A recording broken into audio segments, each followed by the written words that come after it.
Saudara-saudara seperjuangan yang terkasih dalam Kristus Tuhan.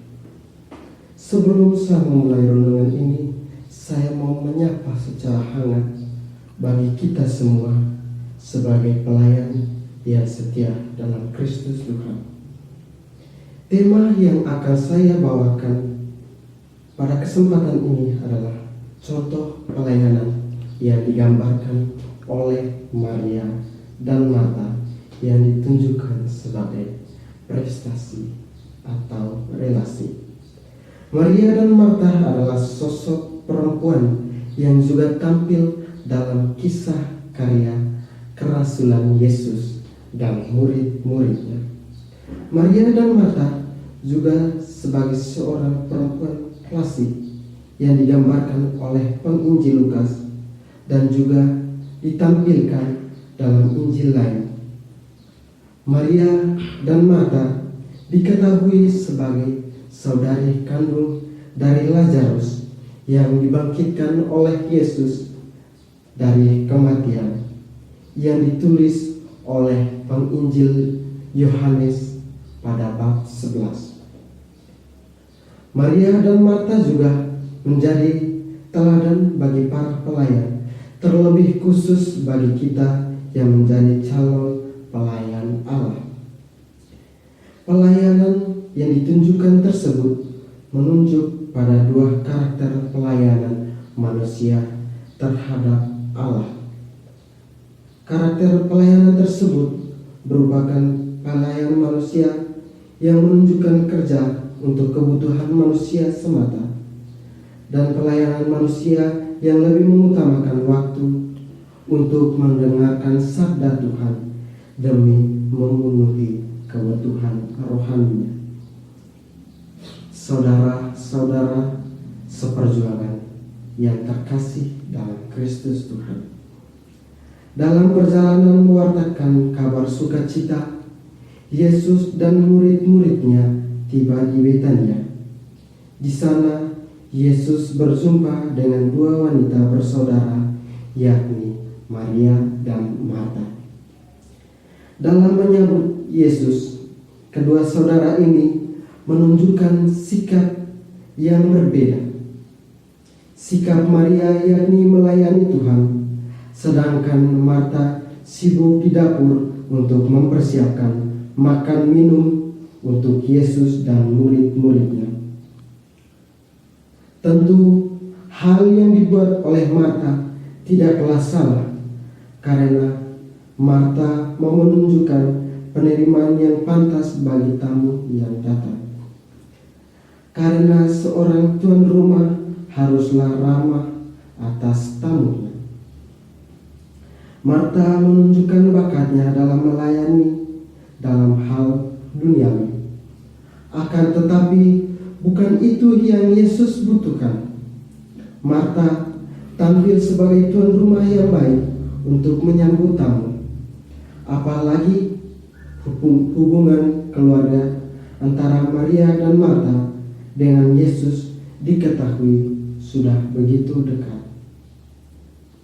Maka adalah tindakan bijak yang diambil oleh Marta untuk melayani Yesus dan murid-muridnya. Tindakan yang diambil Marta adalah tindakan kegelisahan. Maria mengambil sikap yang lain. Dia tidak membantu Marta yang sibuk di dapur, tetapi Maria justru duduk dekat Yesus dan mendengarkannya. Mendengarkan Yesus ini merupakan hal yang justru dilihat oleh kacamata manusiawi sebagai hal yang sedikit melenceng, karena seorang perempuan, dia tidak melayani seperti apa yang dilakukan oleh Marta. Akan tetapi pelayanan yang dilakukan Maria adalah yang dibutuhkan Yesus. Dia menunjukkan relasinya antara manusia dengan Tuhan dengan duduk dan mendengarkan Yesus.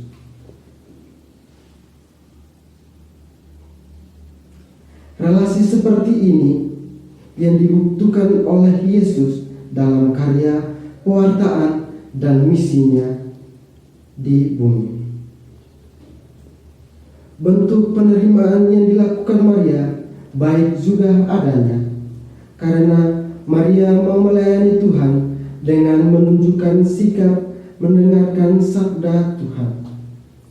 Selain itu, Maria tidak mau Yesus dan murid-muridnya duduk di ruang tamu tanpa penyambutan dari tuan rumah. Atas sikap yang ditunjukkan Maria, Yesus memujinya dan berkata kepada Marta, "Marta, Marta, engkau khawatir dan menyusahkan diri dengan banyak perkara, tetapi hanya satu saja yang perlu. Maria telah memilih bagian yang terbaik yang tidak akan diambil daripadanya."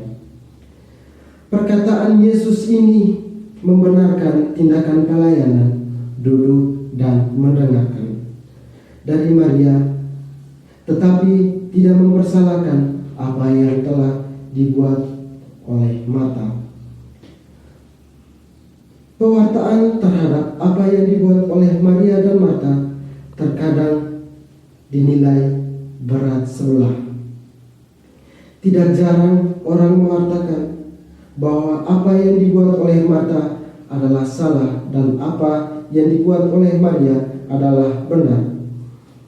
Seperti yang dikatakan oleh Santa Teresia dari Avila, dia menegaskan manusia secara esensial membutuhkan dua sisi yang saling melengkapi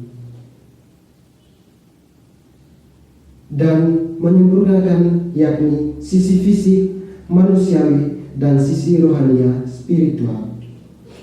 Saudara-saudara seperjuangan yang terkasih dalam Kristus Tuhan, pelayanan yang ditampilkan oleh Maria dan Marta dalam menyambut Yesus dan murid-muridnya memberi pelajaran hidup kepada manusia, terlebih khusus bagi kita sebagai seorang pelayan Allah yang setia.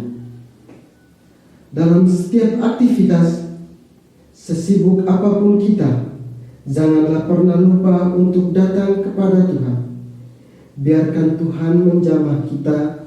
Luangkanlah waktumu untuk Tuhan, bahwa apapun yang kita lakukan atas berkat dari dirinya. Kita tetap harus mempunyai waktu untuk Tuhan di dalamnya. Kita membiarkan Tuhan berbicara dan mencurahkan rahmat-Nya untuk kehidupan kita. Seperti yang dikatakan oleh Santo Benediktus dan diturunkan sampai zaman kita, yaitu ora et labora, atau berdoa dan bekerja. Sebelum saya mau menutup refleksi singkat saya ini, saya ingin mengajak kita semua untuk merefleksi